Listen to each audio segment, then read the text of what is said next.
One day, I saw two police officers badly beating up this woman who had a baby on her back, and everyone was passing by. No one would say anything.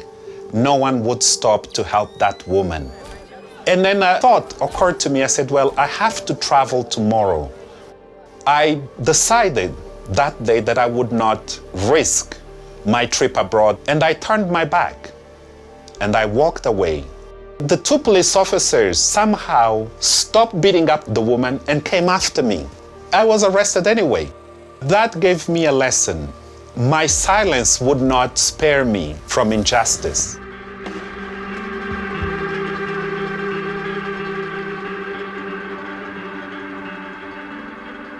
My name is Rafael Marques De Morais. I'm an Angolan citizen, journalist, and human rights defender. My country had a war for 27 years, and I realized very little was being done to ensure that there was some respect for life. Seeing someone being shot in the street was like a normal event, and I wanted to help change that culture.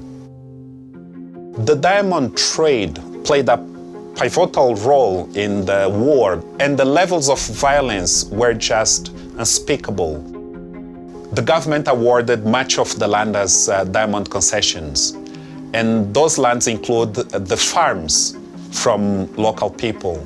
Some of the cases I had to report were people being tortured, killed, going to their own farms. An international narrative that built around the UN-sponsored Kimberley process essentially sponsored the idea that only diamonds harvested by rebel movements were blood diamonds, and any diamonds harvested by government forces, those diamonds were clean. The government was the main culprit of human rights abuses, but it had the backing of the international community. So what the generals did was just to let the war go for longer so that they could profit. And it was $1 billion a year industry from just mining with shovels. What is sad is that where you find more natural resources, you're more likely to find more poverty. There needs to be regular reporting on this kind of violence, on how it is affecting local communities that are not allowed to do anything. And that's why it's important as a journalist dealing with repression, I had to take a step farther and not just say, well, this is what happened, but actually as a citizen, engage in activism to ensure that the voice of the people on the ground were heard. The way the government has always privileged diamond exploration over people's well-being, it's still in itself a matter of human rights abuses, because people are more important than resources. And if those resources are taken from that region, the very first to benefit should be the local people, and they benefit nothing from the diamond exploration.